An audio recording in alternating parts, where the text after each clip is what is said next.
大约1周前，有10几家本来已经谈好的供应商，突然之间开始提价。一开始我还以为他们觉得我们是新品牌好欺负，可是后来发现不是这样。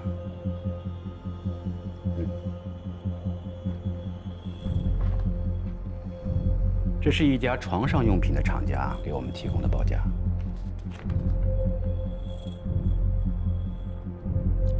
你再看下一份，品牌和种类完全一样，价格却提高了5%以上。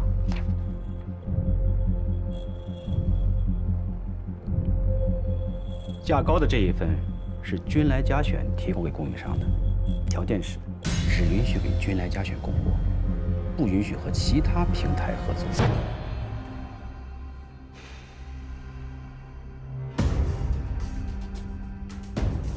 君来嘉选想干什么呀？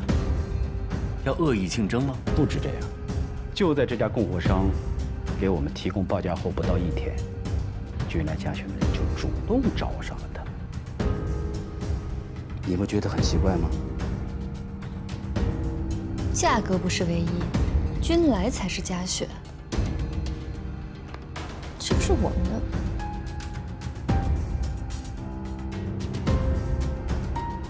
是有人泄密吗？很显然，我们的方案被君来嘉选剽窃了。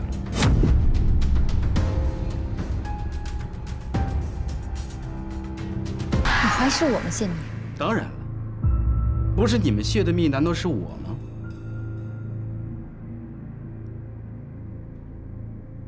态度商城还有4天就要上线了，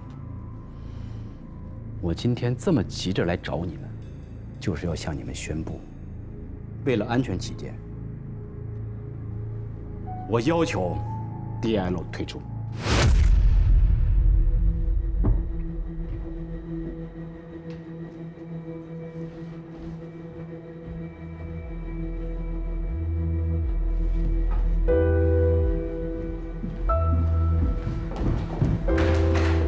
郝总，我还有2句话要说。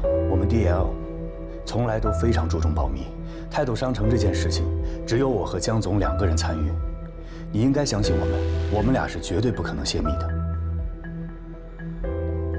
现在这种状况，你怎么解释呢 ？NewFace 是家游戏公司，做电商才刚刚起步，80%都是从外面招的新人。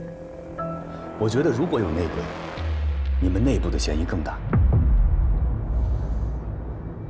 所以我希望你不要让 DL 退出，再给我点时间，查出内鬼。这是个无头案，你怎么查？头绪还是有的。泰斗商城成立以后，瞄准的第一个竞争对手就是君来嘉选。如果泄密，最大的受益者也是君来嘉选。我想从这儿入手。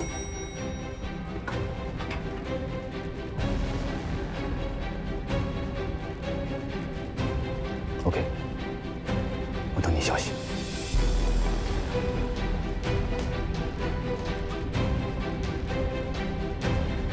谢谢郝总。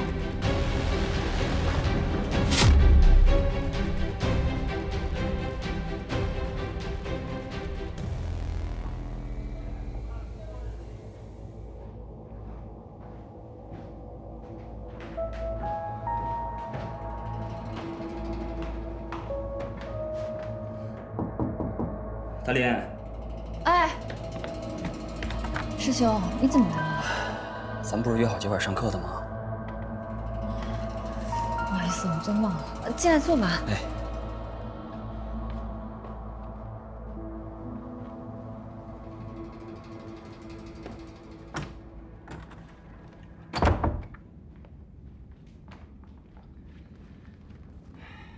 喝水你自己倒啊，我就不跟你客气了。怎么了？我刚才去你公司找你，他们说你早就走了，打电话你又不接，我害怕你出什么事，我赶紧过来看看。脸色怎么这么不好啊？是不是生病了？没事儿。到底出什么事儿了？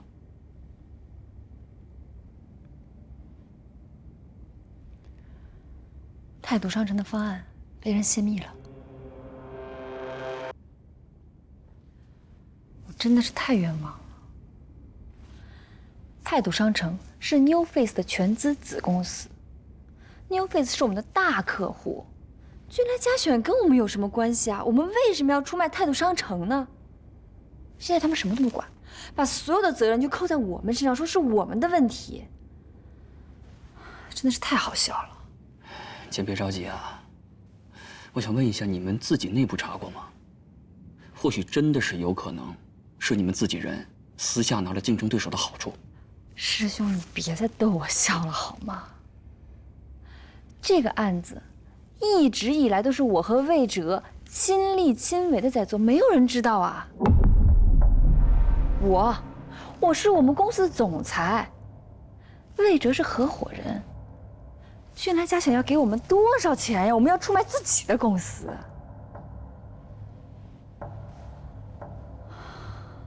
其实我觉着吧，现在追查泄密者倒是次要的，最重要的是怎么安抚好态度商城，绝对不能让这个大单子给丢了。他们有没有说这件事怎么解决？本来呢，他们说要跟我们终止合作，但是魏哲说服了郝总，他们给了我们一点时间，让我们查出方案泄露的原因和幕后的黑手。我真的是太生气了，我每天加班，每天熬夜，现在都白费了，你知道吗？我的感受就像被人打一闷棍，还不知道是谁。这要是被我查到，我掐死他！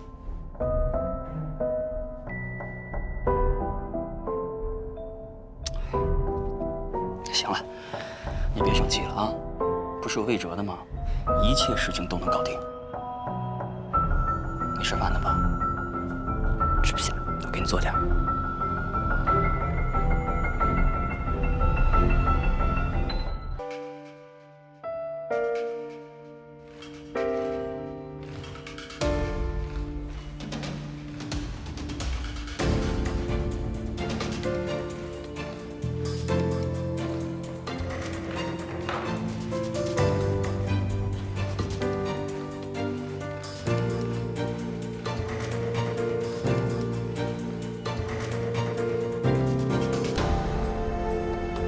合作愉快。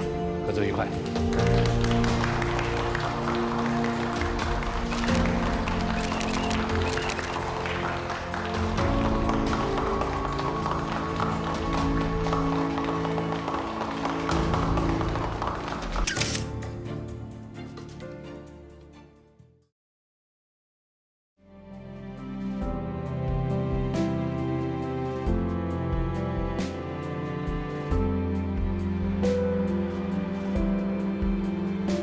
这是最近半年入职君来嘉选的员工名单。哦，对了，你直接看最后一页就行了，重点我已经划过了。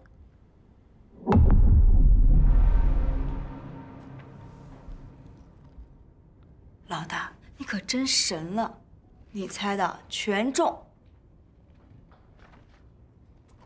还有照片给你打印出来了，这个是录音笔。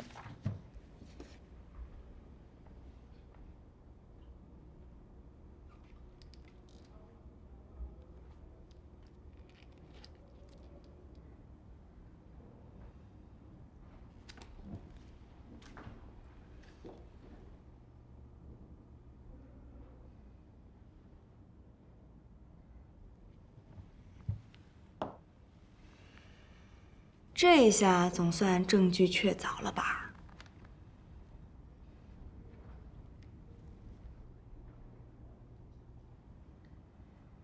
老大，行了，你先出去吧。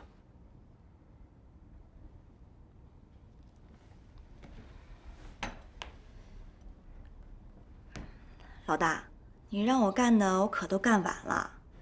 这个月给你多发2万块钱奖金。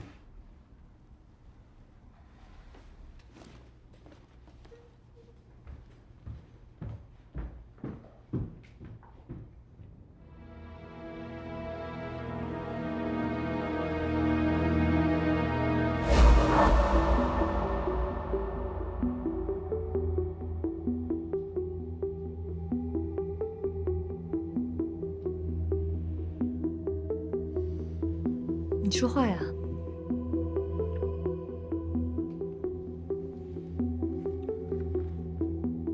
现在泄密的事实是肯定的。DL 除了你我，还有路易斯和安东知道这个事情。如果真的是从 DL 泄的密，那就是我们4个当中的一个。你想说什么？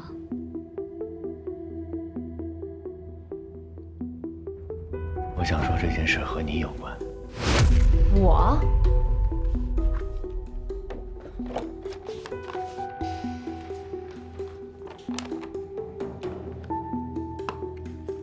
这是君来嘉选近半年来的入职名单，里面有2个你的老朋友，一个是严小慧，一个是谭鑫凯。据我所知，最近谭鑫凯经常来公司找你，而且是向你请教关于电商平台的宣传和推广问题。我相信你是肯定不会泄密的。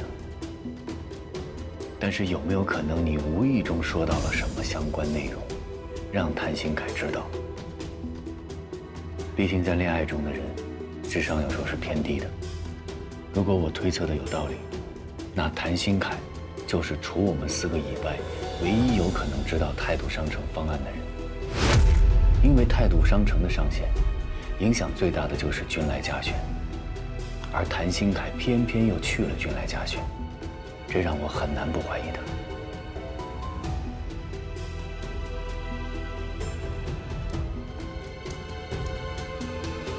在 NoFake 上，他们马上要做一个新的买手类的电商平台，全案是交给我们的。从现在开始，你就是我的老师，我想让你好好的帮我补补课。不是，你还录音？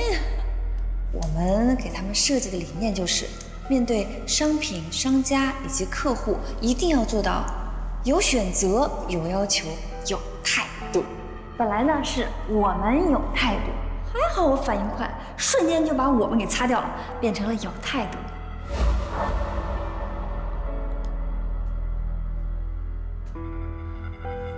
我确实跟他提过一些态度商城的事情，我承认，因为当时他跟我说他想学电商平台，我拿这件事情举过例子，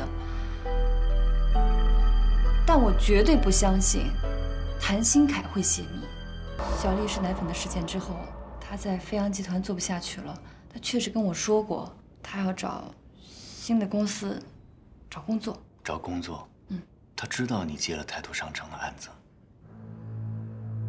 但是没有告诉你他去了君来嘉选。我也没问过呀。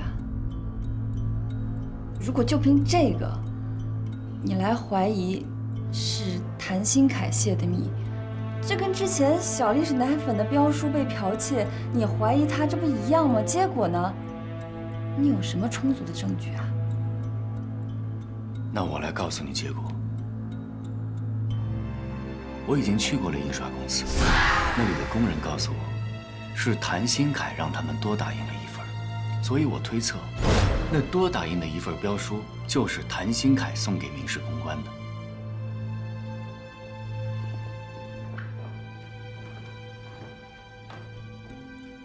这是当时的录音，你听听。上周四咱们打印的这个标书啊，11、12也没有，咱们还有多余的吗？是这本啊？没有了。没有了，我记得那天晚上你多打印了几本。哪有多几本啊？谭经理打电话交代我说，就多打印1本，我给了后面来的女的了。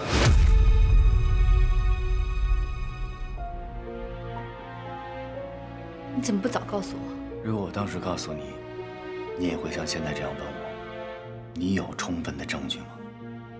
我的确没有充分的人证物证来证明，是谭鑫凯把标书送给的民事公关。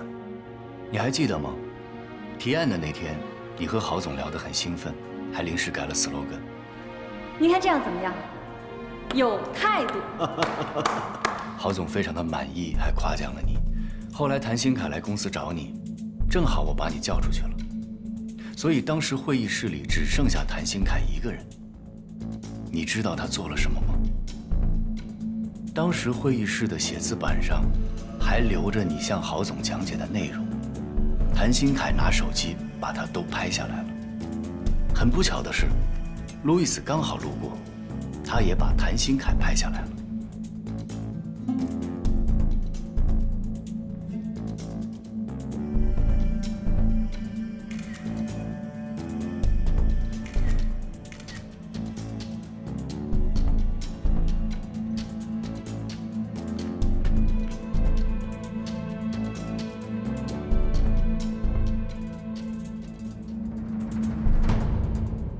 如果不是他想要向君来家选泄密，他为什么要拍这些呢？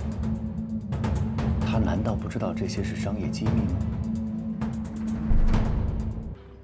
至于小丽式奶粉的方案被剽窃，你当时去质问谭鑫凯，你还记得他怎么跟你说的吗？比稿那天，有人看见，你们俩见面了。见了。他给你什么了？一个信封。信封？里边还有一张银行卡。据说那张银行卡里边有30万，但你放心，我没拿。他说他绝对没有拿小雅的钱，但是事实证明，他在撒谎。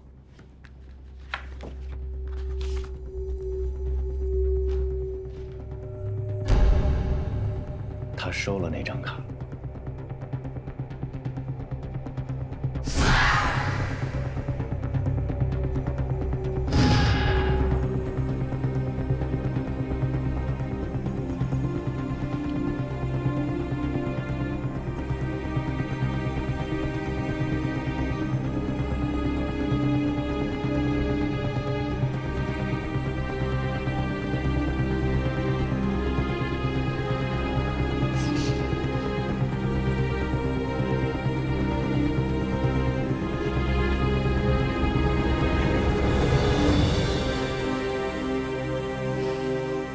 我知道你不愿意接受这个事实，因为所有的证据都指向一个事实：谭鑫凯就是内鬼，他布了一个很大的局，他一直在利用你对他的感情，他就是个骗子。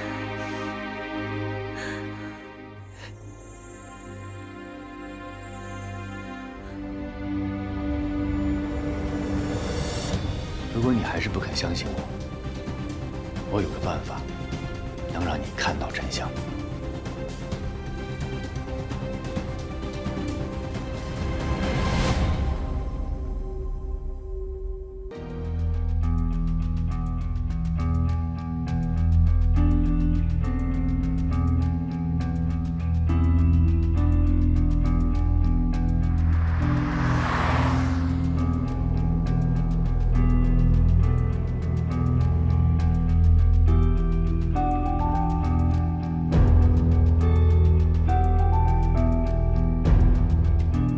最瞎来一个。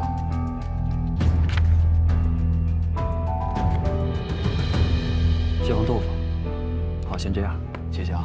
好的，先生，请稍等。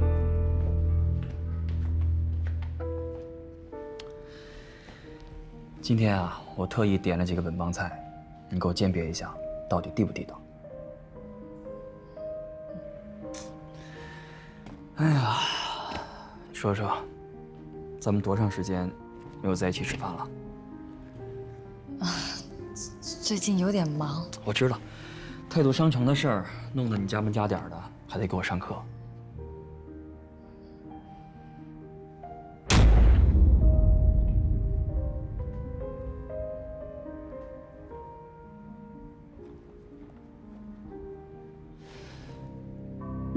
大林老师，我怎么感觉你有点心不在焉呢？没有，就是有点累了。哦，对了，态度商城泄密的事儿有结果了吗？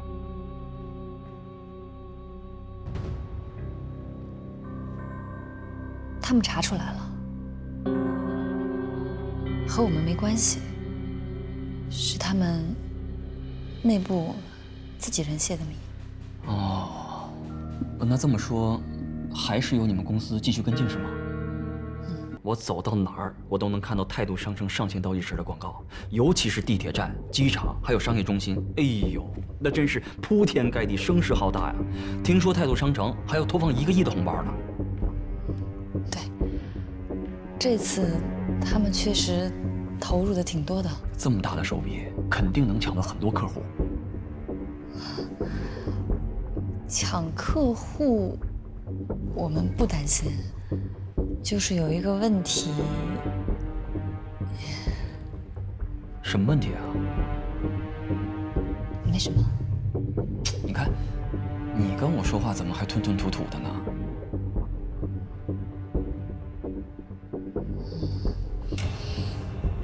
今天我们开了一个上线风险评估会，有一个问题还挺严重的。什么问题啊？不方便说。你看，你跟我说怕什么的呀？说不定啊，我还能帮你出出主意呢。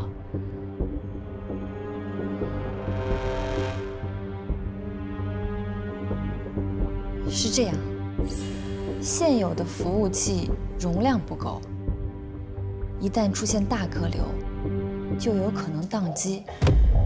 现在我们预测0.5分左右会宕机3分钟。电商平台因为大客流涌入而出现宕机，是很正常的事儿啊。再说，3分钟不算太严重吧？那态度商城还会在乎这点小事儿啊？3分钟的宕机确实不严重，但那个时候大家都在抢红包呢。现在所有的网友都知道，态度商城要发放1个亿的红包。如果那个时候出现了宕机，他们肯定会认为我们是为了不出钱，故意找借口，这样我们也会失去信誉的。那赶紧升级呀，这不还有2天时间呢吗？来不及了，现在的系统最多只能处理每秒5万单，超过这个数字，可能就承受不了。是这样啊，那还真是挺严重的。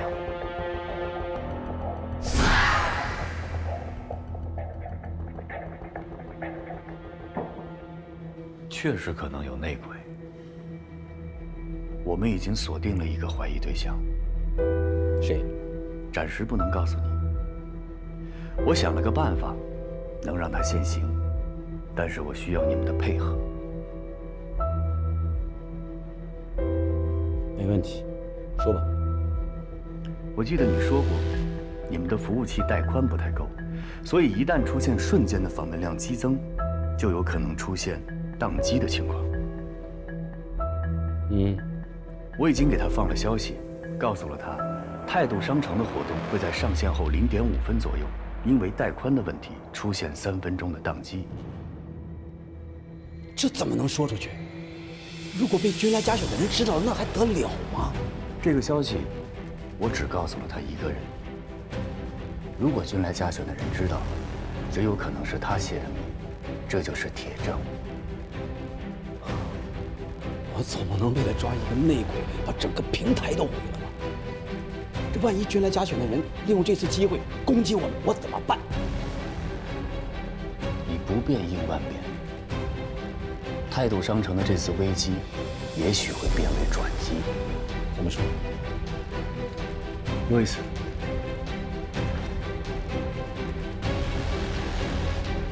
好的，这是我们的方案。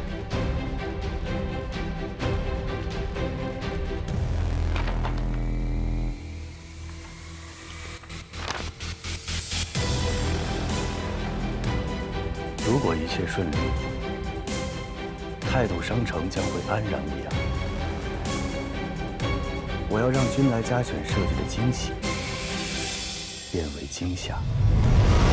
你说你要证明给我和胡总看，我还以为只是说说的呢，没想到拿到了这么重要的消息，看来真是我小看你了。哎呀，哪儿啊，我只是运气好。哎，运气就是要留给你这种有头脑又有准备的人的。哎，你的这次见面礼对胡总来说那是正中下怀。如果消息可靠的话，那今晚就是我们打压态度商城的最好时机，我们一定不会错过的。我也是这么想的，所以一有消息我就立刻来告诉你们了。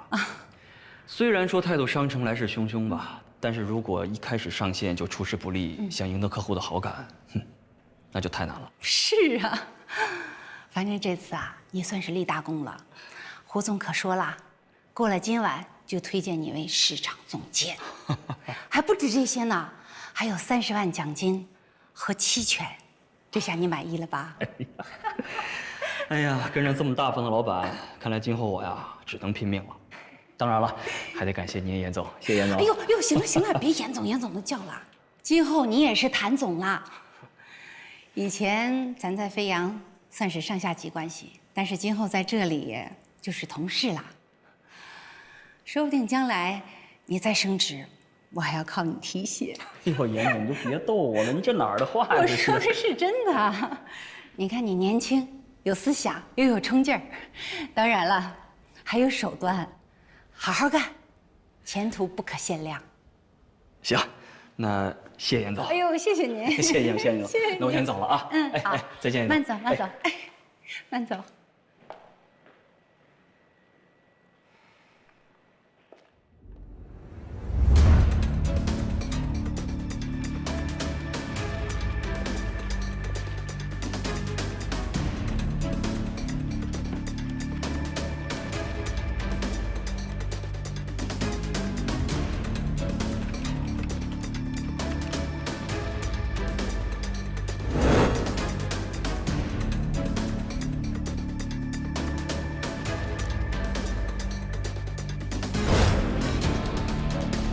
胡总，都准备好了吗？一切就绪，箭在弦上，只等当机。凡事需谨慎。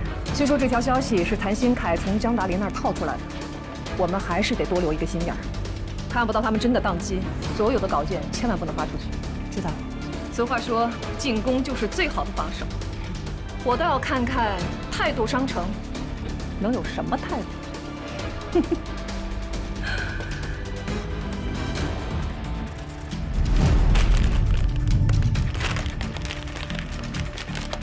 郝总，最后1分钟了。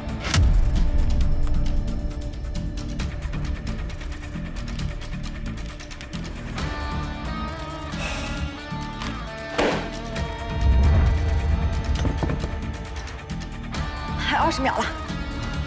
好紧张啊！我仨朋友，赐我好运，让我抽一个大红包。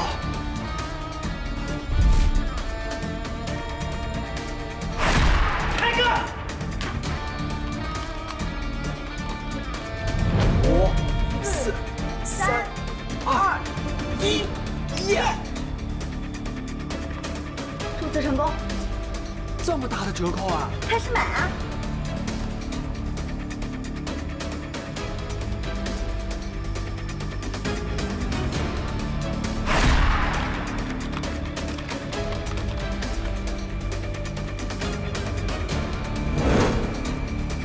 郝总，流量快要达到高峰值了。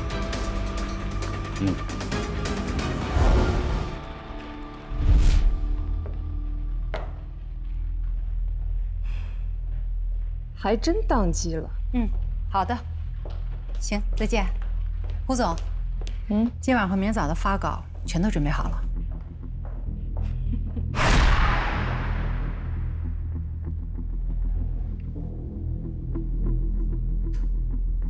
速度慢下来了。看看君来嘉选有没有开始攻击态度商城。有了，你看这个标题，有态度，开什么玩笑？还有这个，1个亿红包，感情是吹出来的。刚宕机3分钟，公众号就全都发出来了。肯定是事先准备好，不然生兵马良也来不及啊。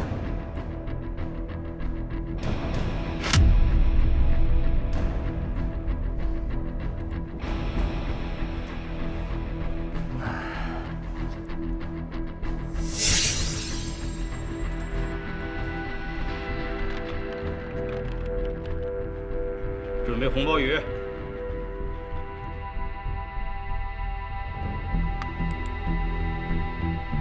Oh my god！ 我抢到66.8块。哇，108！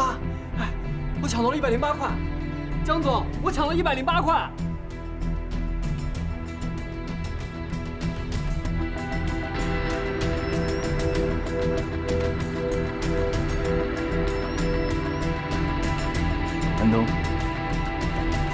志伟的反击方案发出去。OK。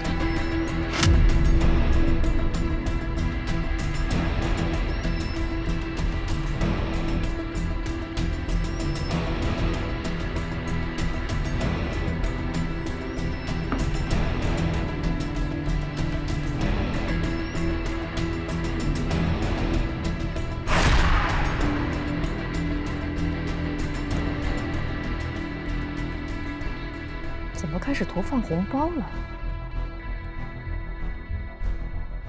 还变成了红包雨？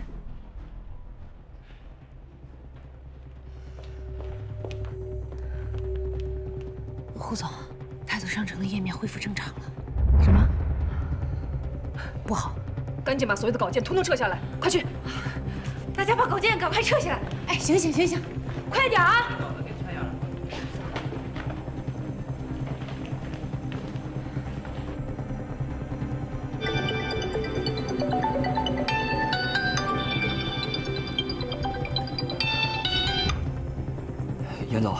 严总，严总，你听我解释，严总。你是得好好跟我解释，谭鑫凯，你到底什么意思啊？这就是你说的可靠消息？严总，我用人格担保。你的人格一文不值。哎，我怎么觉得这是态度设的局呢？你到底在帮谁呀？你是不是跟你女朋友联起手来设局让我们钻呢？严总，听我跟你说，严总。说什么说呀？君来嘉选现在连我都不信任了，你好自为之。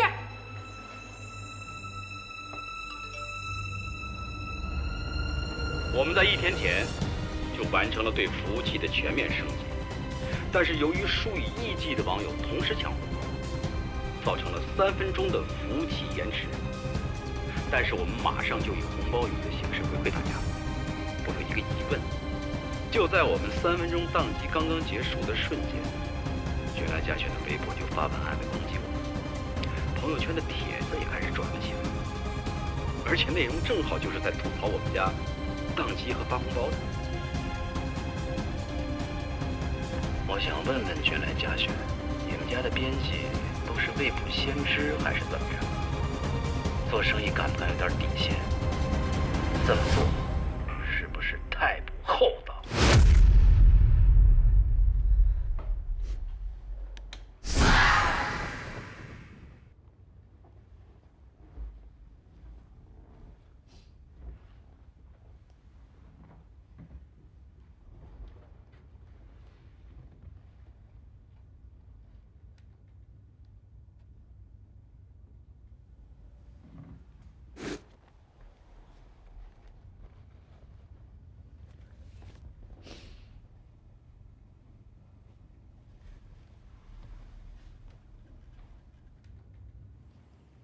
现在明白了吧？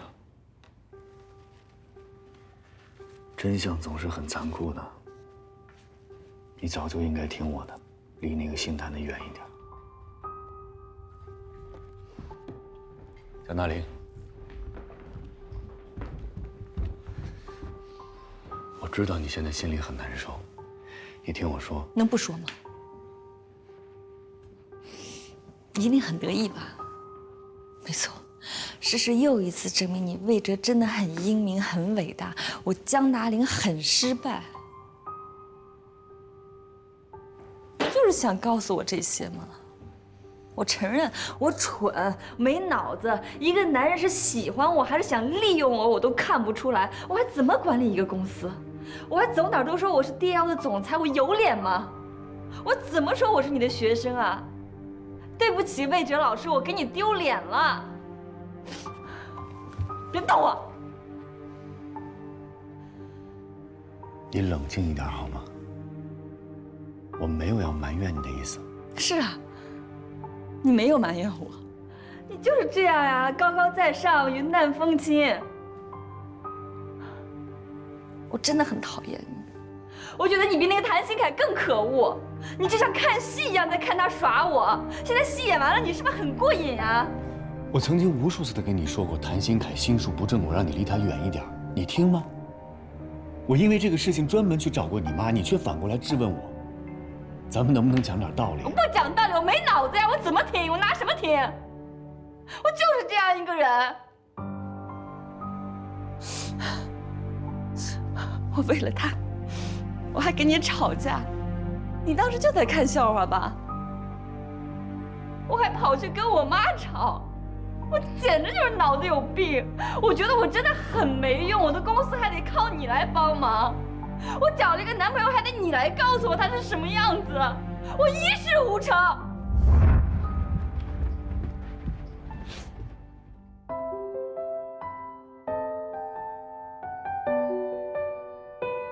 张达林，我没有要看你笑话的意思。我就是个笑话。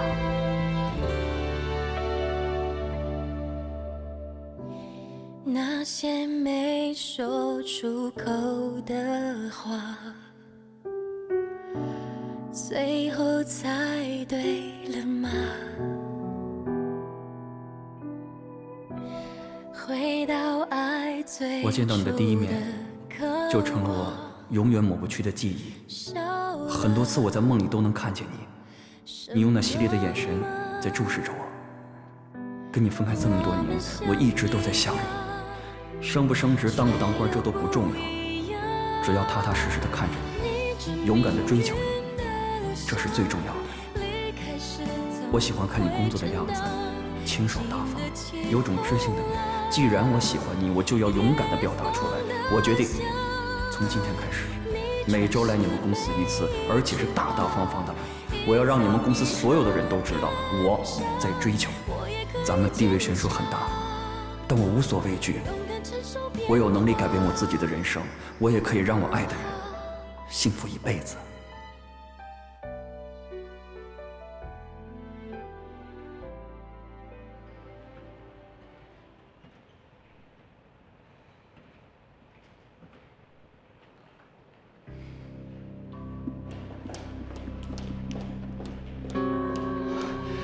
严总，你还有脸来啊？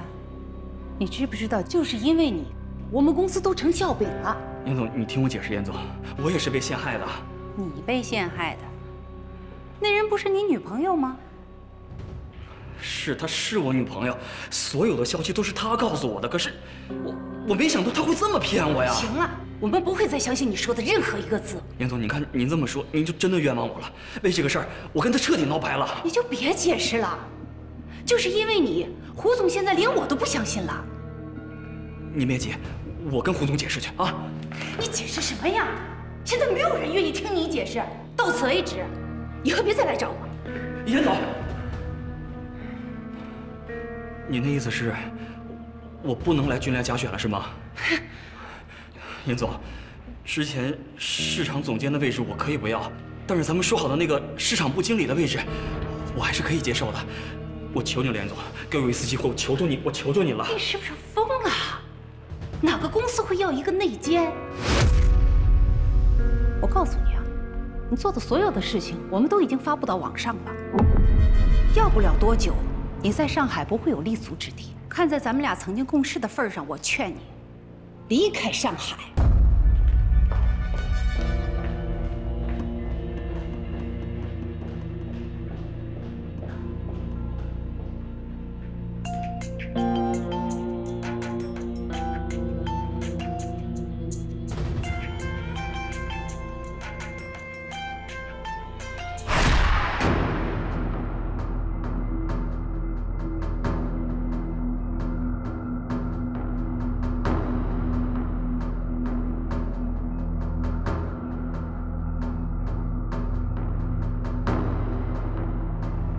找我干嘛呀？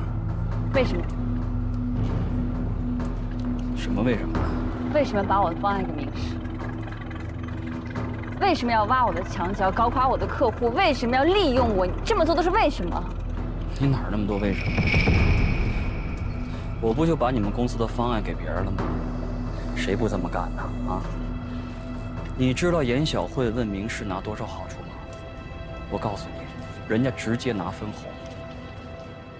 要不是飞扬内神姐，你认为你们能拿到小力士奶粉的单子吗？我跟他比，我算什么呀？还有，你别认为你们公司就干净。舒晴、魏哲，把他们叫出来问问，他们敢说他们自己没干过这种事儿吗？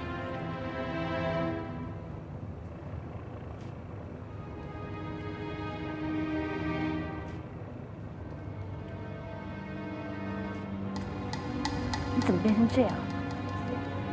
你跟我说的话都是真的吗？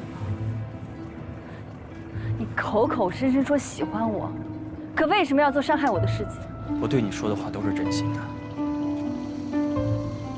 你知道吗？我鼓起多大勇气，才能跟你说那些话？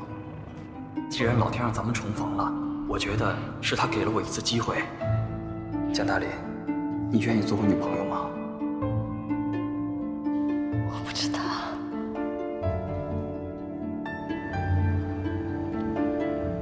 可是你呢？我不知道你在犹豫什么。你不喜欢我，你可以告诉我。你是觉得我配不上你是吧？我从来都没有觉得你配不上我。我只是想给自己一点时间来确认我对你的感情。真的都想好了，等这段时间忙完了，我把你介绍给我身边所有的人，告诉他们你是我的男朋友。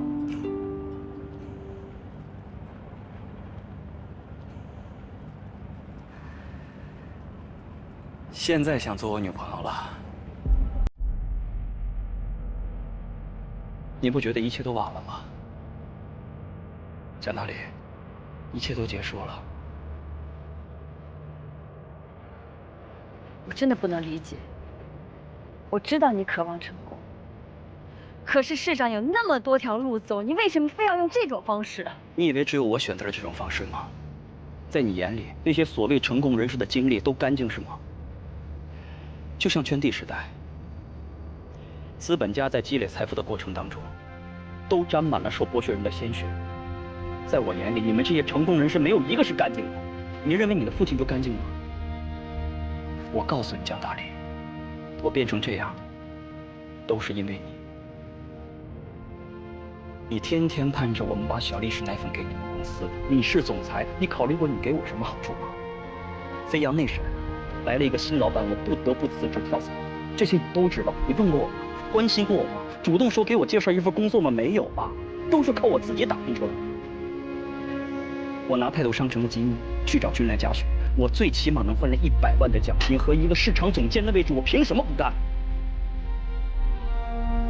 我要一直是一个小部门经理，我能追得上你吗？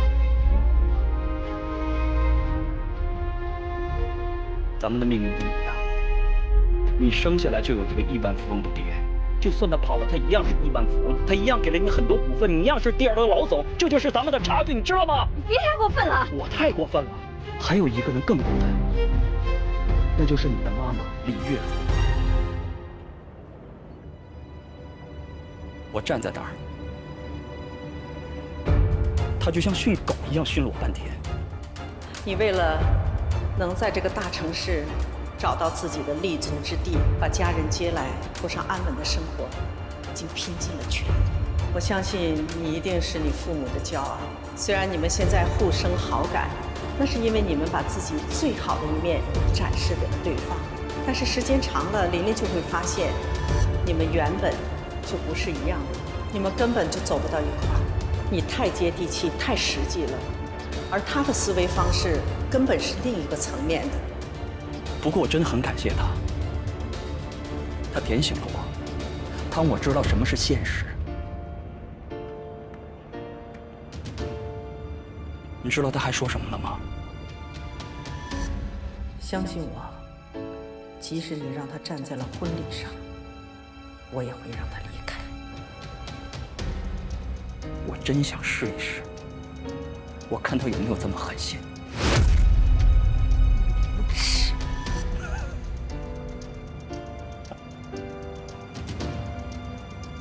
我无耻？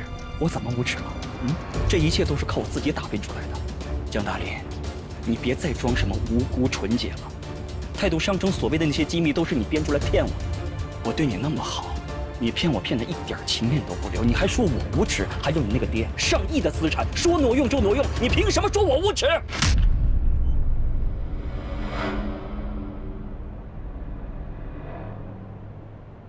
告诉你，我爸爸是无辜的，他是无辜的。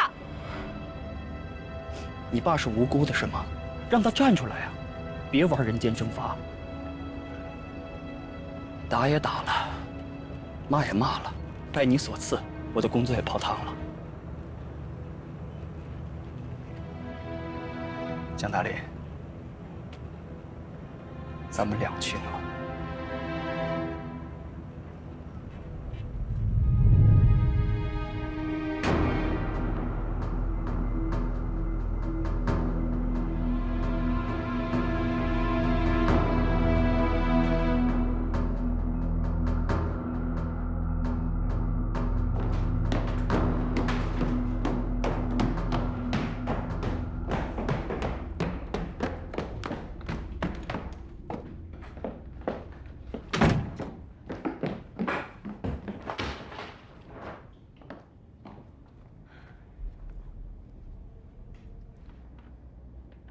达林宝宝，生气归生气，你千万不要跟自己的身体过不去啊！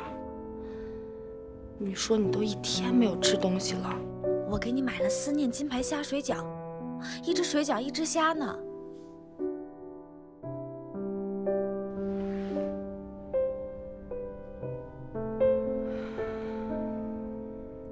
你干什么呀？不就是遇到个渣男吗？哪个女孩这辈子不经历几个渣男啊？你至于绝食吗？起来，你起来！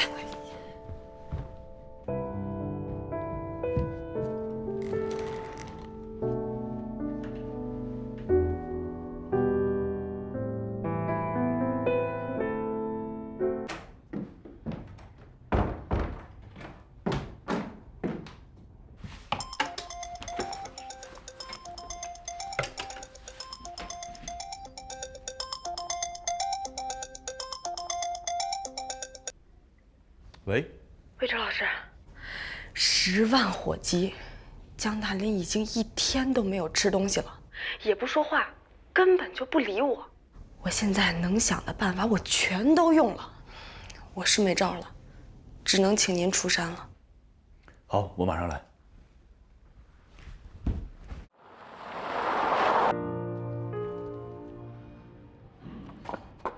魏哲老师，你可算来了。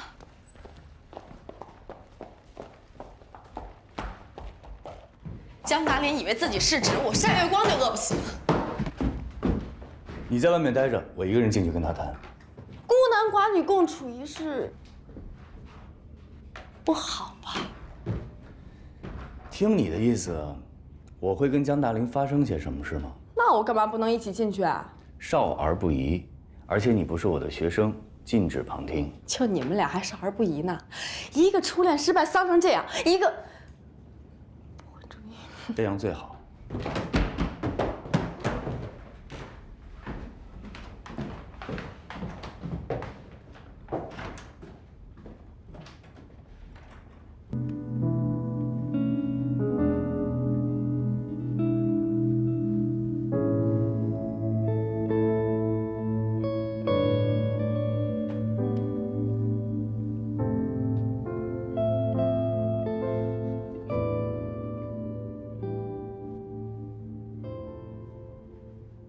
失恋这种事儿吧，自己要是想不通，谁劝都没用。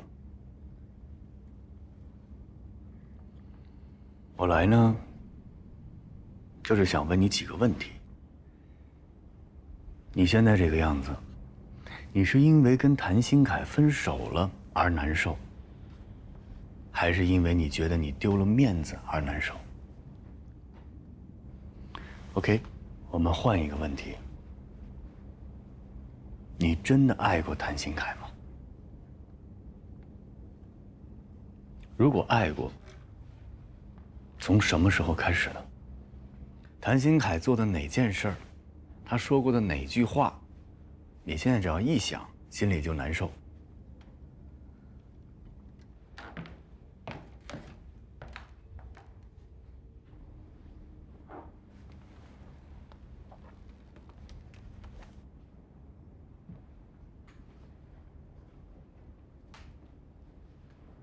说说呗。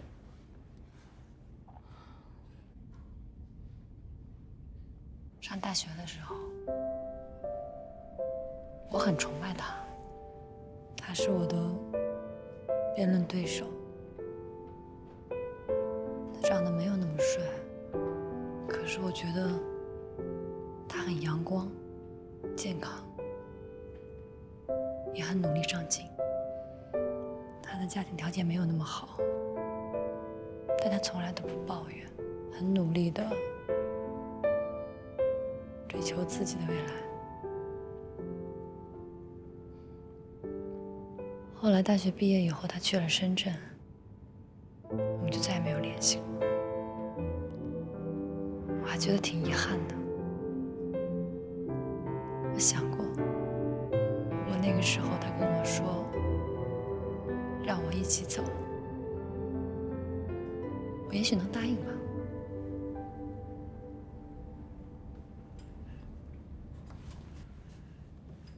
看来谭鑫海在上大学的时候还是一个有理想、有抱负的青年，但是毕业以后这几年，他到底经历了什么？我估计你是想象不到的。他肯定是经历了很多的困难、挫折，不然他不会变成今天这个样子。想一想还有点内疚，不应该因为人家做错了一件事儿，就否定了他整个人。你这人真好笑。当时他追求我的时候，你各种阻挠，还派人吊着他。现在事实证明，你对了，他确实欺骗了我，你又有点愧疚。好人坏人都是你呗，怎么这么左右啊？下一个问题，你想报复谭鑫海吗？你要想报复他，我给你想了3招。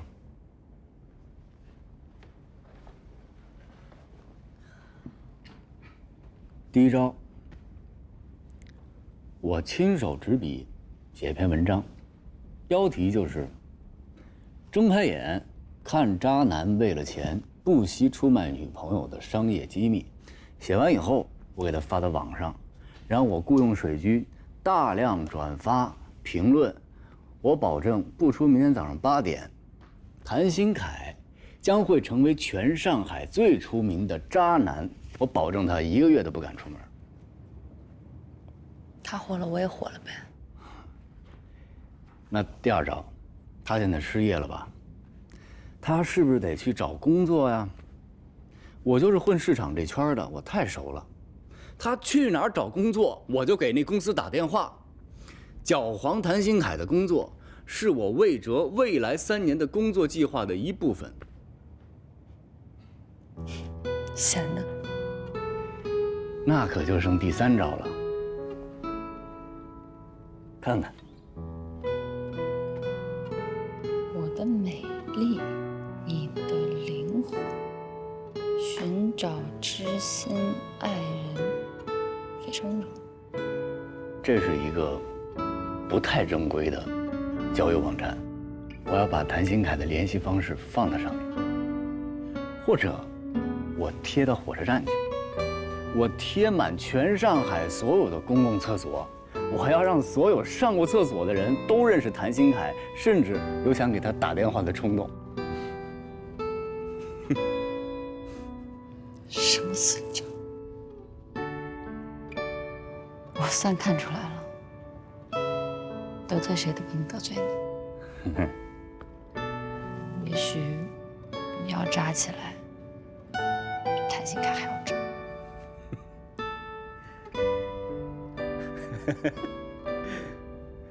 我觉得我应该向你道个歉。不用，你都说过很多次对不起了。我仔细想过了，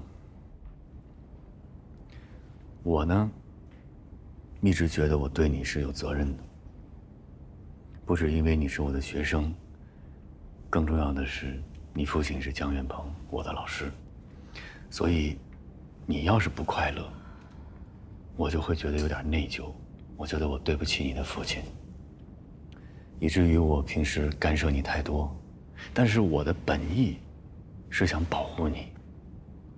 也许我的方法用错了，我只顾着我只顾着教你如何去应对人和事儿，如何成为一个合格的公关人。但是我从来没有顾及过你内心真正的感受。直到事情发生了，我又用最粗暴的方式来干预，更深深地伤害了你。所以，我要向你道歉。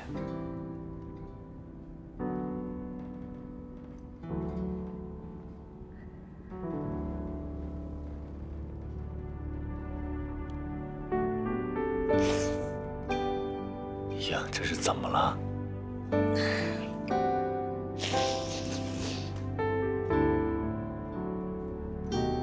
饿了。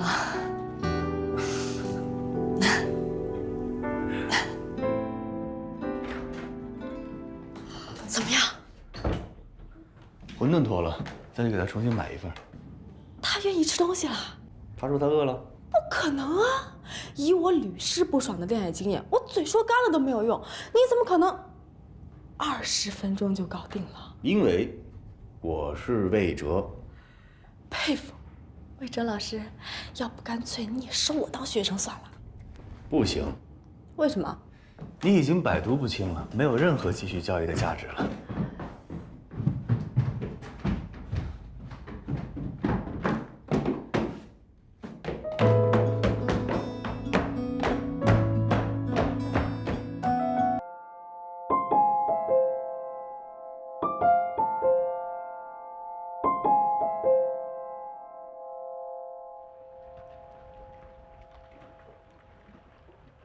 真舒服，吹着小风，看着这样的景色，真美好。我之前还在担心，起那么早，开了4个多小时车来这儿，你会觉得我很幼稚。怎么会呢？这儿这么棒，一切都是值得的，值回票价。你要是觉得好，我们下次去一个更美的地方。去哪儿？玉龙雪山。玉龙雪山。我一直想去看看，在一个一尘不染的世界里，太阳是什么样子。我也想看，我们一起去吧。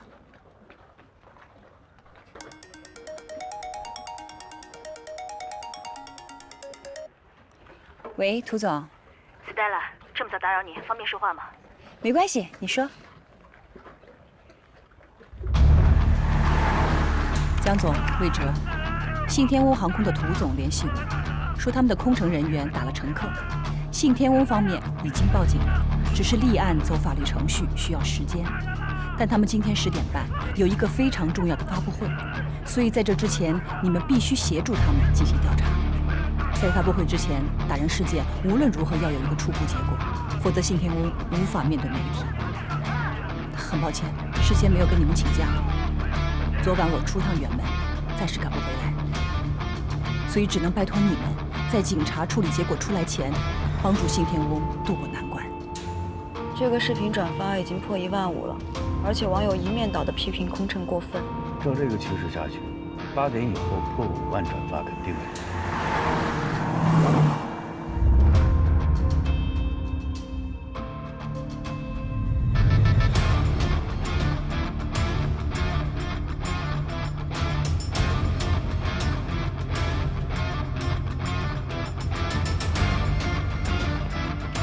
你们是 DRL 传播的吗？是的。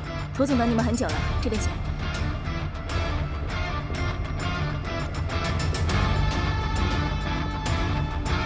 这边。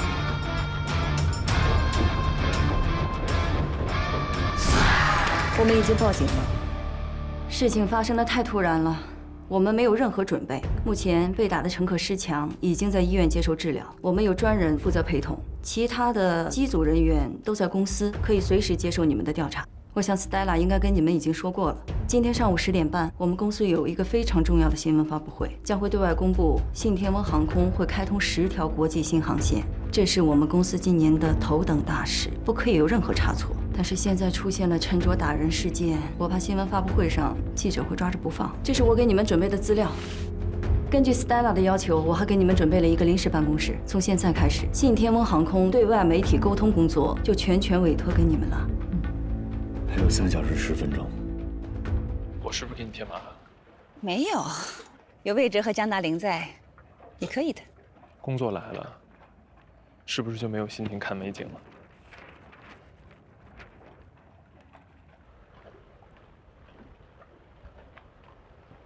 这些年，还真的是一心扑在了工作上。除了工作，我不会把心思花在别的地方。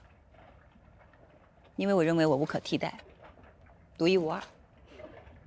这么想其实挺傻的，怎么可能呢？地球离开了谁都能转，更何况一个爹啊！仔细想想，这些年好像都没有像今天这样，静下心来好好的待着，静下心来，看看身边的人，看看身边的景色。看看生活本来的样子。真的确定不回去吗？现在回去也来不及啊，10点半以前赶不到的。还不如就待在这儿，看着美景，和你在一起。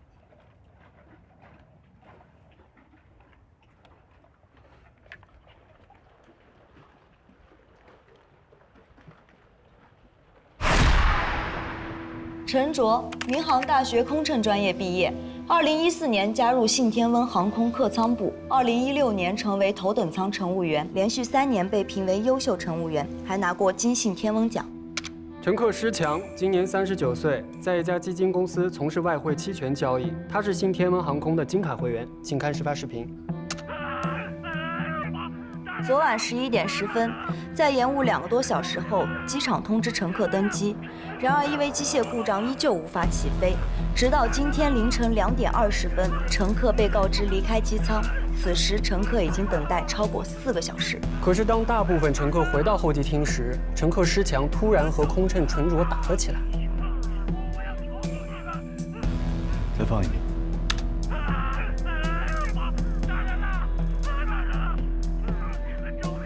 很明显，陈卓先动的手。路易斯，赶紧去查查看，还有没有其他角度的监控。有视频最好，没有视频照片也行。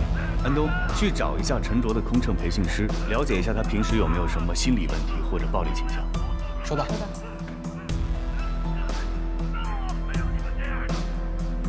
跟我来。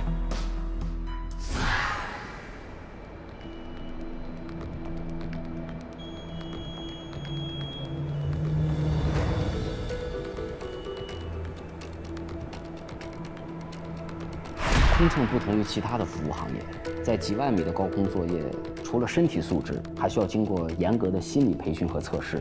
我们也会定期对他们进行心理疏导，为的就是防止类似事件的发生。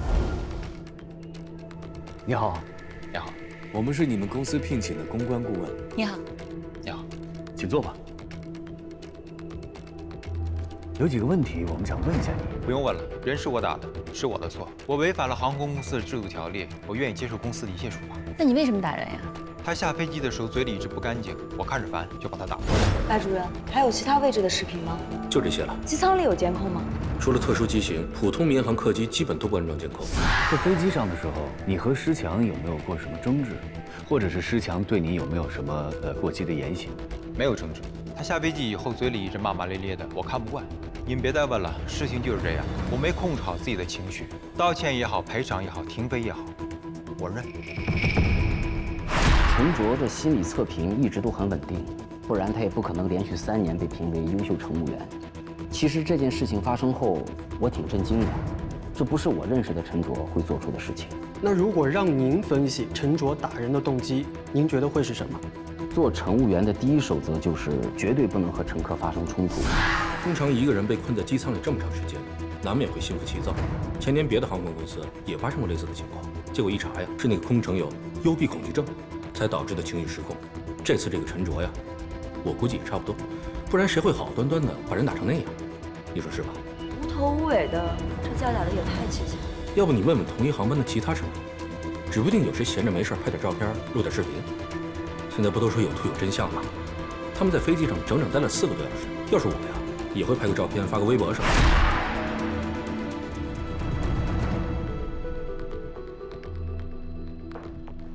他承认的太快了，一般人要遇到这种事情，怎么着也会给自己辩解几句，他干脆全揽下来了。我觉得他是有准备的。陈卓年年被评为优秀乘务员，从来没被投诉过。这一次就因为施强的几句抱怨就动手打人，说不通。而且从监控视频来看，施强已经走出了机舱。要是照陈卓说的，施强是在机舱里骂骂咧咧，那为什么当时不动手，非得等到施强下了飞机再追出去打呢？不合理。你刚刚怎么不直接问他呀？不想说，问了也没用。有些乘客的言行确实会严重伤害到空乘的自尊心，由此引发的纠纷也不少。这个在国内外都有很多案例。您的意思是说，陈卓或许和被打的乘客有过争执？这个我不好说，我只能说这是我的猜测。好，今天谢谢啊，谢谢你。不客气。我当时在门口送乘客下机，陈卓突然冲了出去，我还不知道发生了什么事儿，后来才知道他一路跑下飞机打人去了。我当时在后舱，陈卓他们在前面，我没留意。就那个施强闹得最凶，一会儿说投诉航空公司，一会儿说投诉机组，一会儿又说投诉机场。完了，陈卓也不知道从哪儿冒出来的，突然间就打起来了。施强很过分的，一直在飞机上吵，骂人可难听了。也许是他说了什么话激怒了陈卓，两人才打起来。我和陈卓是同学，又是同一批进新天宫的，出了这样的事情，我真的很替他着急。哎，陈卓，我当时在整理头等舱，看见陈卓和陆佳敏好像说了几句话，然后陈卓就冲出去了。后来我才知道他把人给打了。陆佳敏。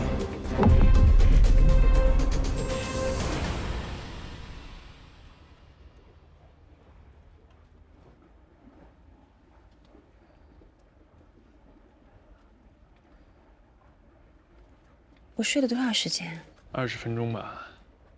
你要是累了，就再睡会儿。我做了个梦，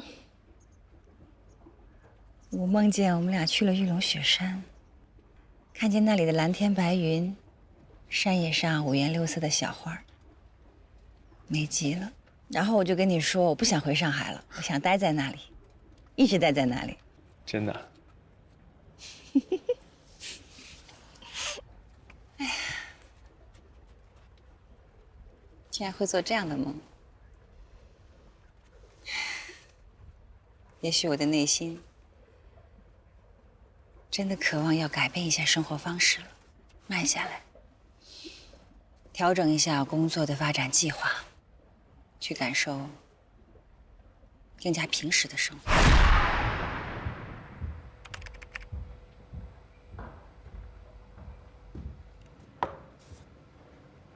谢谢。陆佳明，你接着说。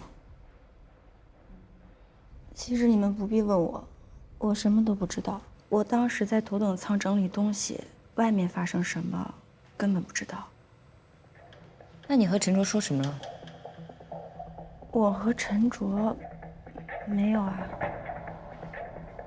有人看见他打人之前，你们在一起说话了？只是随便聊了几句，说航班延误时间有点长之类的。然后他就冲出去了。我说过了，我不知道他去打人。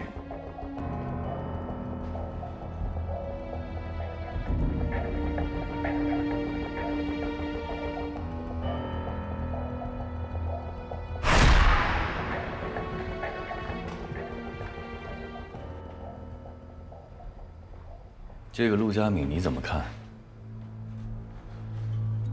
我觉得他肯定是隐瞒了什么。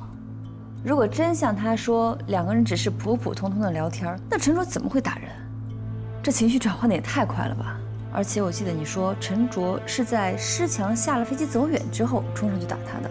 按这个逻辑，也就是说，陈卓在机舱门口听到了施强骂骂咧咧，心里很不爽，但是并没有发作，反倒是回到了头等舱，跟陆佳敏又聊了一会儿，这下才突然想起来，又冲出去打人，有点荒唐吧？他们两个一定有一个人在撒谎，或者两个人一起在撒谎。我认为应该再见一下陈卓。你们到底想要知道些什么？我已经说得很清楚了，该怎么罚就怎么罚，咱们有必要在这儿耽误时间吗？我们就是想知道，在飞机上，陆佳敏跟你说了什么？没说什么，就是随便扯了两句，说什么飞机延误耽误事儿什么的。你为什么不肯跟我们说实话呢？我们是真的想帮你。我说的都是实话。我打那个姓施的是因为他该打，我不后悔。还有，我打人跟任何人没有关系，我就是看他不顺眼，不行吗？咱们因为这点破事儿再来说来说去的有意思吗？怎么，你们还真拿我当犯人了是吗？不行，现在把我送回派出所就得了。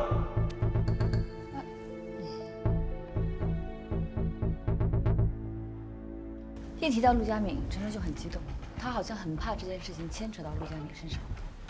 陆佳敏说的每一句话都在想办法撇清自己和这件事的关系。他们是一个乘务组的，其他的空乘或多或少都会帮陈卓说话，只有他是个例外。欲盖弥彰。江总，快来看。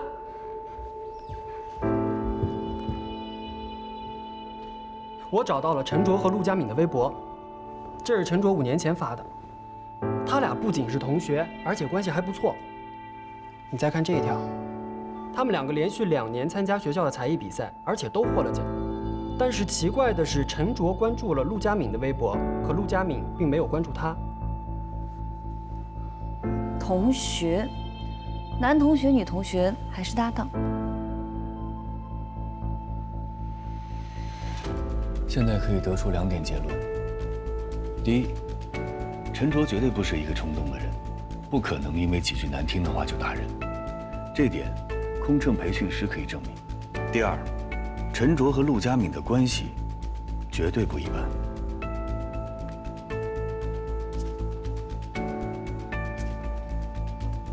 发布会10点半开，咱们还有2个小时找出真相。安东，快！头等舱16位乘客的名单，尽快找到他们的微博、快手、抖音，总之一切账号，看看还有没有谁发了今天凌晨机舱里的情况，照片、视频都可以。名单怎么拿到的？为了拿到这份名单，我还特地去了一趟派出所报备了一下情况，他们才让航空公司给我的。江总，走。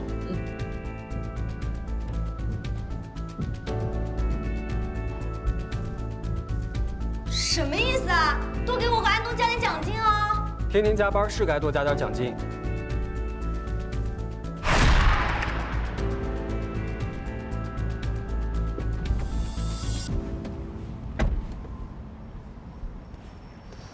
涂总说了，这班乘务员本来10个小时以后是要飞下一个航班的，所以都临时安排住在了绿地公寓。陆佳敏住在619，等会儿上去以后你主谈，因为你们都是女的，比较好沟通。走吧。你怎么了？胃疼。胃疼？怎么回事？老毛病，我不吃早饭就胃疼。走吧。等会儿。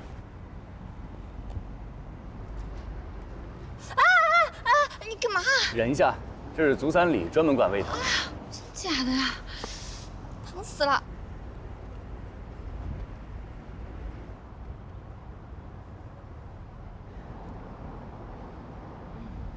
是不是感觉好？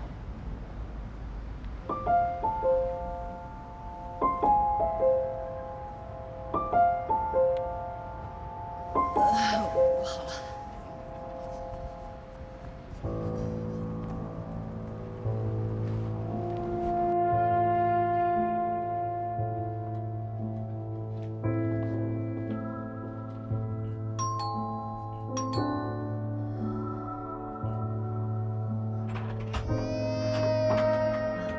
不好意思啊，这么早打扰到你。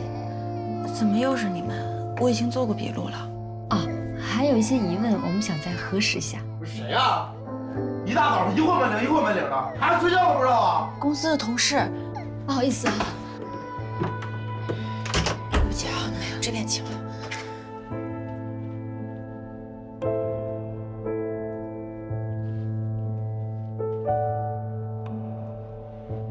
丈夫昨天晚上就带着孩子来等我了，结果我今天早上才回来，他刚把孩子哄睡着，就被你们吵醒了，所以情绪不太好，对不起啊。啊，没有，是我们不太好意思。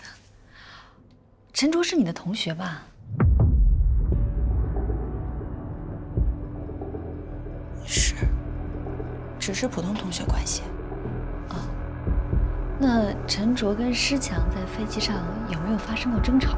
没有，陈卓性格很好，从来没有和乘客发生过争吵。你是负责头等舱的吧？对。那个施强在飞机上有没有什么过分的行为，或者是不合理的要求？没有。我没有特别注意过他。据我们了解，有人看到陈卓在冲出去打人之前，你们俩一直在说话，能不能告诉我们，你跟他说什么了？没说什么，我该说的都已经说了，拜托你们别再来了。不是你到底管不管孩子？孩子哭了你听不见是吧？啊？咱们谁啊？我已经说了，公司同事，问几句就走了。问什么呀？是不是还陈卓那点破事儿啊？不是陈卓什么人呢？跟你有关系吗？回来！对不起，我先回去了。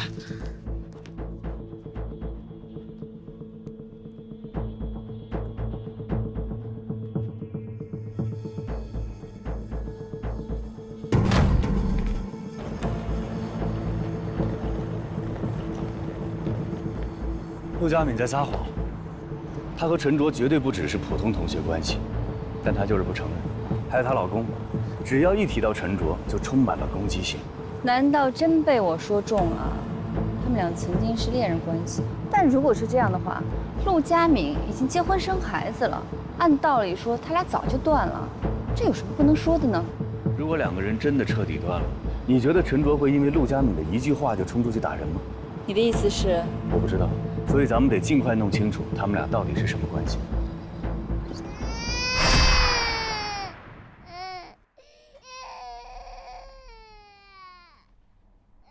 我真受够了！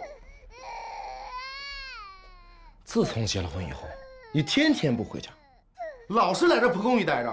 我想干点什么事儿，我都不方便。我是不是告诉过你，把你的工作辞了？这家里又不缺你那几个钱儿。你作为老婆，我天天看不到人；你作为母亲呢，天天又照顾不了孩子。哎，我问问你啊，你到底想不想要这个家了？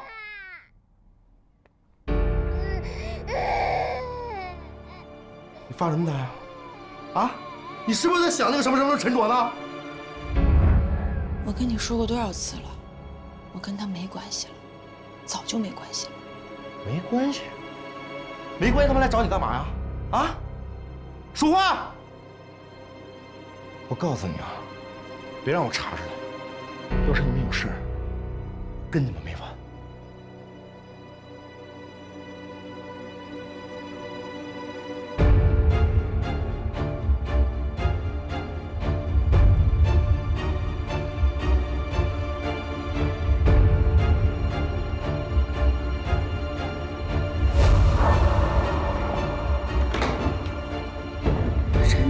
冲动了，现在怎么办呢？你听我说，这件事无论谁问起来，你都要一口咬定和你没关系，把自己撇干净，把所有的事都往身上推，记住了。你不能这么做。如果我不出来解释的话，所有人都会认为是你一个人的错。你解释什么？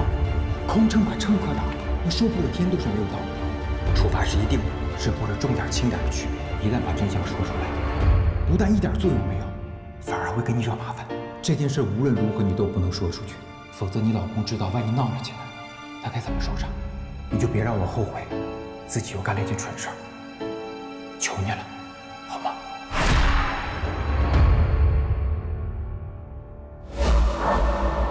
我陈卓、陆佳敏，我们是大学同班同学，他们俩是一对儿。你之前怎么没跟我们说啊？你们之前也没问我啊。再说了，我主动说这样的事情，多八卦啊。那他们为什么分的手啊？好像是陆佳敏家里不同意吧。陆佳敏已经是一个空乘了，他家里人觉得再找一个空乘，两个人飞来飞去的，感情容易不稳定。再加上他家庭条件比较好，后来他父母给他介绍了一个生意伙伴的儿子，没过多久，他和陈卓就分手了，然后他就结婚了，就是和她现在这个丈夫。对，没错。好像她现在的丈夫也不是很同意她现在的工作，所以她正在犹豫要不要辞职。你觉得陈卓和陆佳敏现在会不会？我的意思就是，会不会还有超出同事和同学之外的关系啊？陆佳敏绝对不是那样的人，你们想什么呢？你们怎么比我还八卦啊？随便问问。如果你们没有其他问题的话，我还有事情要忙，我先走了。好，谢谢。不客气。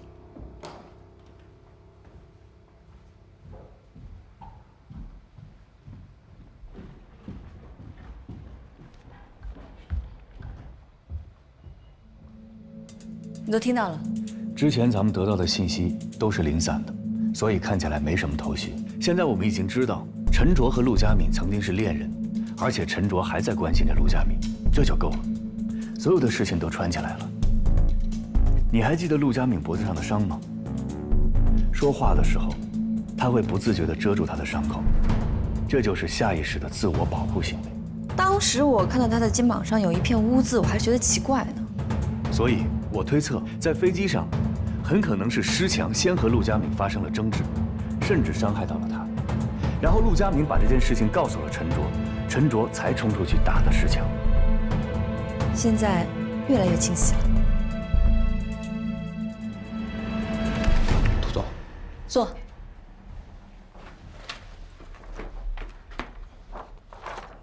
情况特殊，刚刚公司领导召开了紧急会议，决定了对你的处罚。不管怎么说，打人是我不对，什么结果我都接受。那我就不跟你绕弯子了。首先，你要向施强公开赔礼道歉，态度一定要诚恳，必须取得他的原谅。没问题。第二，你要赔偿施强的医疗费、误工费和精神损失费，倾家荡产我都赔。第三，陈卓，我知道一直以来你的表现都很好，按道理说呢，这次对你的处罚不应该太重，但是没有办法，谁让你赶在这个节骨眼上？还有1个多小时，就是公司今年最重要的一次战略发布会，绝对不能被你这件事影响。我有心理准备，不管让我停飞多久，甚至是转岗，我都可以接受。比你想象的严重。公司最终的决定是开除你。开除我？对，开除你。我已经说过了，现在所有的媒体都紧紧地盯着这件事不放，我们只能从重处理，开除你以谢天下。虽然这不是我们的本意，但我们真的没办法。陈卓，我希望你能理解公司的立场。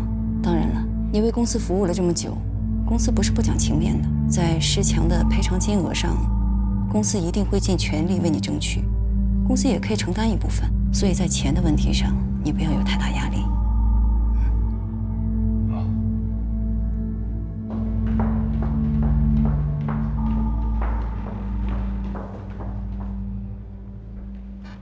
我也是刚知道信天翁对你的处罚结果，我觉得太重了。我看了近3年所有航空公司对此类事件的处罚，你是第一个在事发后不到7个小时就被开除的。我打了人，我罪有应得。但我觉得不公平。我相信你绝对不是一个无缘无故就动手打人的人。把真相告诉我，我可以帮你。至少你不用被开除。不需要。我知道你动手打人肯定是因为陆佳敏，是因为施强欺负了陆佳敏，所以你才动手打了他。把真相告诉我。我不会告诉你。如果早知道是这样的结果的话，我当时就应该下手更重一点。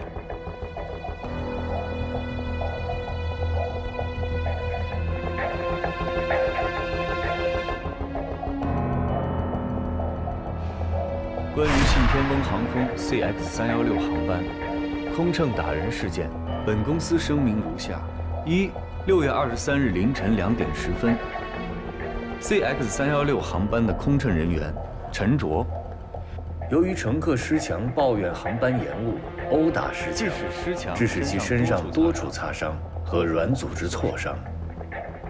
经本公司内部调查取证，事实清楚，陈卓本人也对其殴打施强的行为供认不讳。二，由于本事件对施强本人造成的伤害和对社会造成的不良影响，本公司决定立即开除陈卓。等一下，你觉得这样不对？难道这就是你想要的结果吗？对不起啊，老大，你刚才说的我没记下来。其实我也觉得陈卓挺冤的，眼看着我们就要找到真相了。为什么我们不能再努力一下呢？最起码陈卓不应该这样被开除。你们都是这么想的吗？在我以往的公关原则里，客户永远是第一位的。但是我觉得现在这个原则应该变一变，真相才是第一位的。就像新闻里不能说假话，法律必须以事实为依据。我们虽然是公关，但是我们不能无视真相。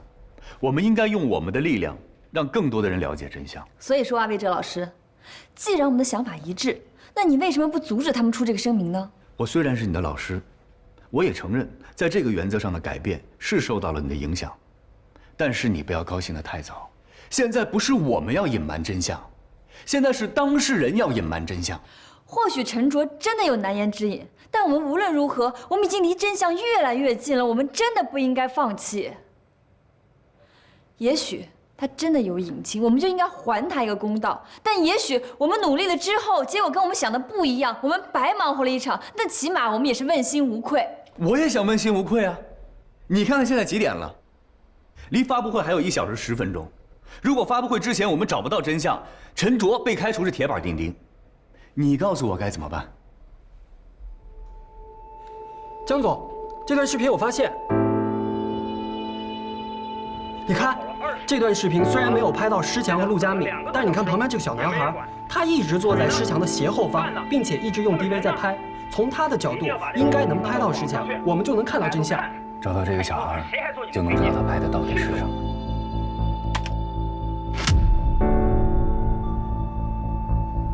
也许，这会是最后一根救命稻草。什么？开除他？对，还有不到1个小时，公司就要宣布对他的处罚决定了。到那个时候真的来不及了。我想你心里应该很清楚，开除陈卓对他来说意味着什么？不仅是失去一份工作，未来在这个行业里立足也是不可能了。所以现在能帮他的只能是你。我希望你说出事情的经过，那是因为你才打的人。这件事无论如何你都不能说出去，否则你老公知道了，万一闹了起来，该怎么收场？我不知道这篇新闻你看过了没？下面的留言不仅在指责陈卓，也因此你的同事们遭到了抹黑和质疑。如果这个时候你再不站出来说话，我想大家会对你们整个空乘行业都产生误解。这不是你愿意看到的。我跟你说啊，要还是跟我聊陈卓那小子破事儿，免谈。我来找你跟陈卓没关系，我是来教教你怎么做一个好男人，做一个好丈夫的。你什么意思？我做人用你教是吗？你认为你自己很爱你的妻子，对吗？当然。那你对你妻子的事情知道多少？我说你几个意思？陆佳敏脖子上的伤是怎么回事？你知道吗？他跟我说，不小心烫伤的。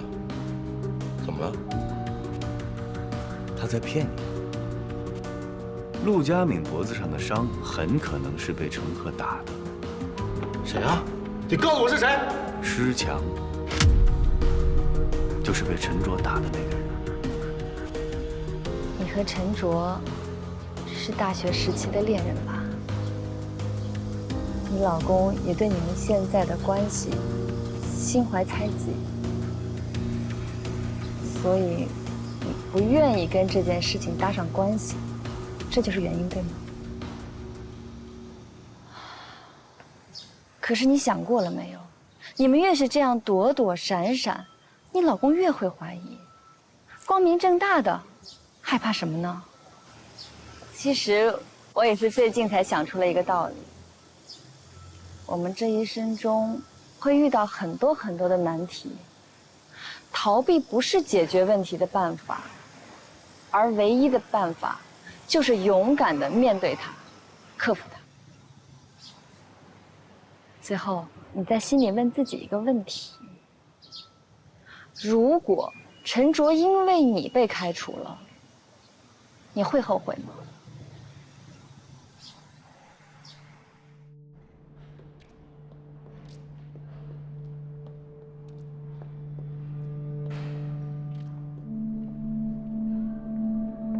经过我们调查，因为施强在飞机上羞辱并伤害了陆佳明，陈卓才动手打的他。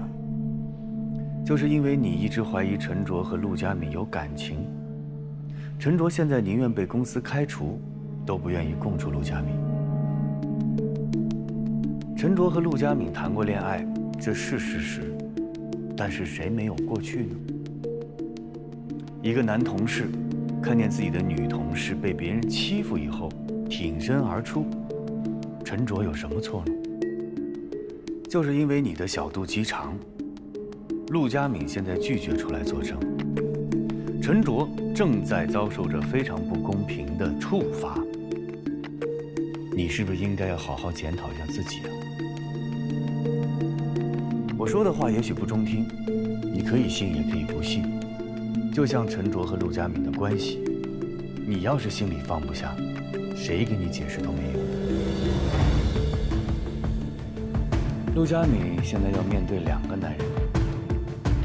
一个是见义勇为的好同事陈卓，一个是心胸狭窄的丈夫，就是你。你说陆佳敏心里会怎么想呢？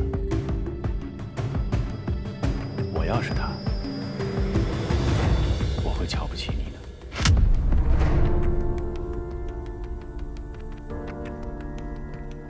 等等，那个叫石强的。真的欺负我老婆了是吗？是的。陈卓是因为我老婆才打的他，对吗？你应该感谢。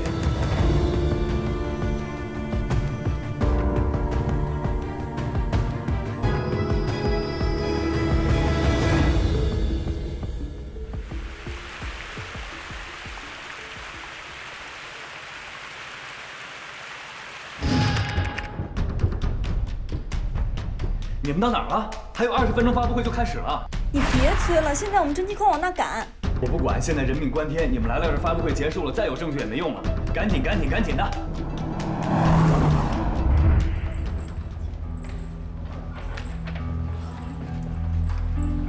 别紧张，路易斯在路上。我突然觉得脑子好乱。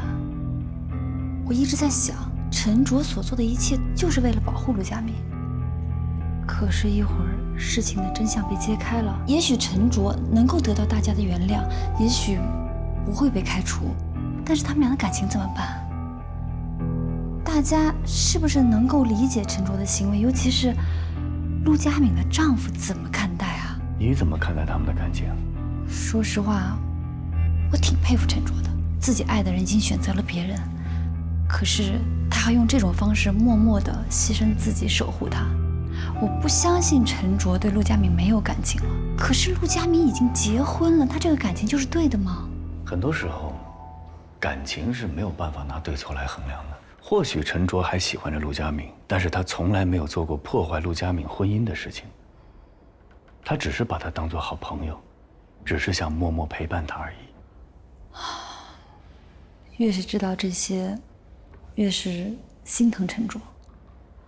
我也特别怕一会儿从我口中说出来的这个真相会破坏他们俩之间这份美好的感情。是你说的，要还陈卓一个公道，不把事实说出来，怎么还他这个公道？作为一个职业公关人，我们有责任向大众、向媒体传达事实的全部。我们要对当事人负责，也要对大众负责。我知道你最近刚失恋，可能对这种问题比较敏感。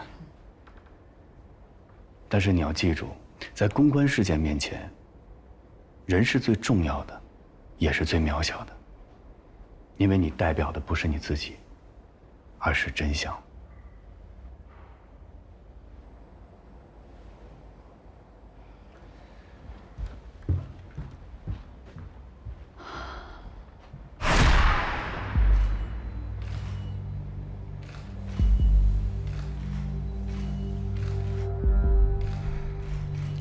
首先，欢迎各位记者朋友的到来。今年，我们公司开通了多条新航线，这在公司发展史上是件大事。当然，我知道大家感兴趣的是什么。众所周知，今天凌晨发生了一些不愉快的事情。我们公司的乘务员陈卓在执行 CX316航班任务的时候，殴打了乘客，失强。关于这件事情，公司已经有了明确的处理意见，接下来将会公布。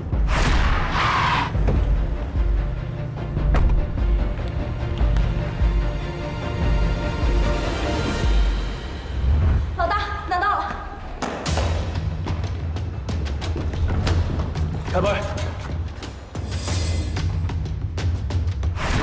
下面有请航空公司委托公关新闻发言人江达林上台。各位领导，各位媒体的朋友们，大家好，我是航空公司委托的新闻发言人江达林。我知道大家对于今天凌晨发生的事件非常关心，但也许事件的真相和你们想的不太一样。请看一段视频。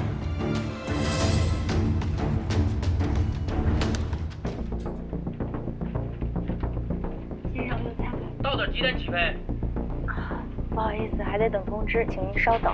还得等？刚才你跟大伙儿20分钟起飞，现在几点了？等了2个多小时。对不起啊，我们还得等待。您先用餐吧，我帮您出去过。吃什么吃？赶紧去我问问，几点能起飞？不好意思，不好意思啊。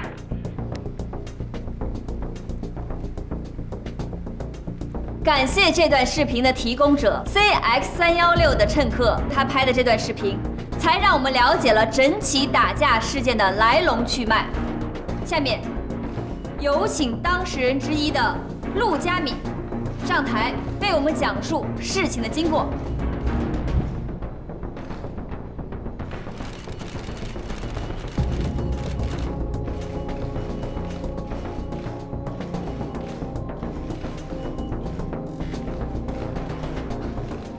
大家好，我是 CX316航班的乘务员陆佳敏。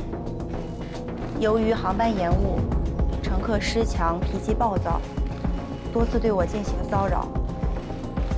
如视频所示，他将我分发的餐食泼到我的脸上，我很委屈，把这件事告诉了陈卓。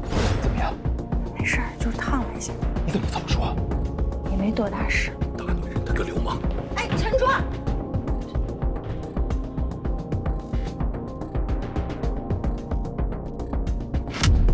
陈卓因为一时激动才打了失强，我脖子上的伤还在，我可以作证。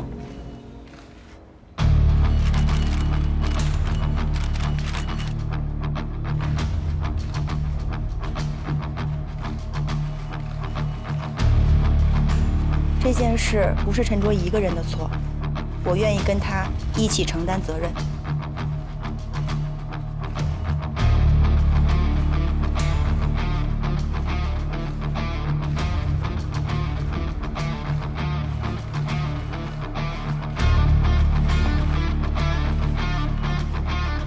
感谢陆佳敏的陈述，这就是真相。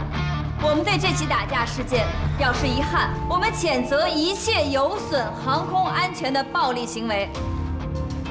经航空公司紧急研究决定，对殴打乘客的空乘陈卓给予停飞半年的处分，同时按照规定对乘客失强给予相应的赔偿。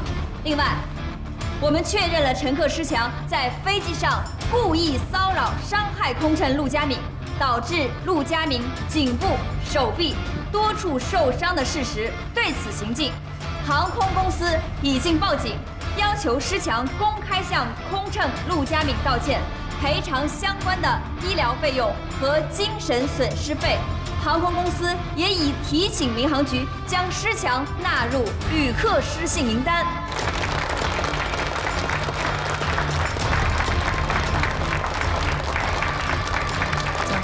我们把新证据已经提交给警方，相信很快就会有处理结果。真的是非常感谢你们。新闻发布会已经上了热搜，网友一边倒的夸我们处理得当，坏事变好事了。空乘也是有尊严的，信天翁能够顶住压力，替自己的员工伸张正义，这样的公司值得信赖。没想到江总年纪轻轻，发言又稳重又犀利啊！过奖了，我只是说出了事情的真相而已。难怪斯大来跟我说，把事情交给你们，我可以完全放心了。果然是青出于蓝而胜于蓝。谢谢，希望以后有机会多多合作。谢谢涂总，再见。再见。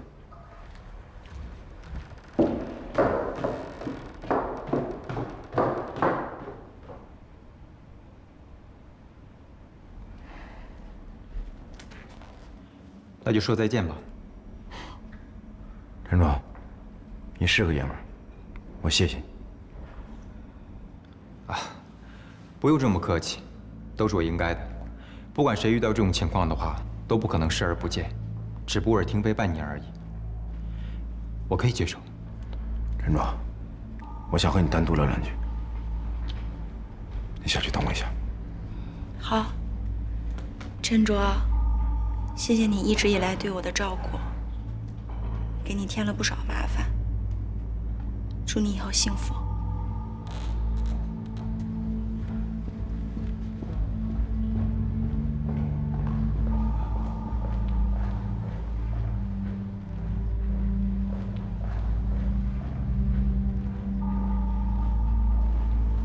不会打起来吧？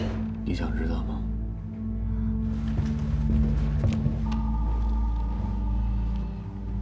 这样偷听不好吧？那你回去。我和佳敏商量过了，她同意辞职。我一直都不喜欢她做空姐。还有刚才感激你是真的，我希望佳敏离职之后，你俩不要再见面了。最好把电话、微信全都删除，以后不要有任何联系。能做到吗？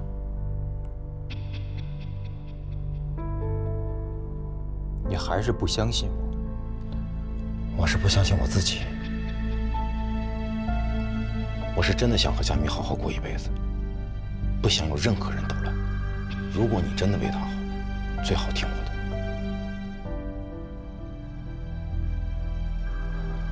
我答应你。谢谢。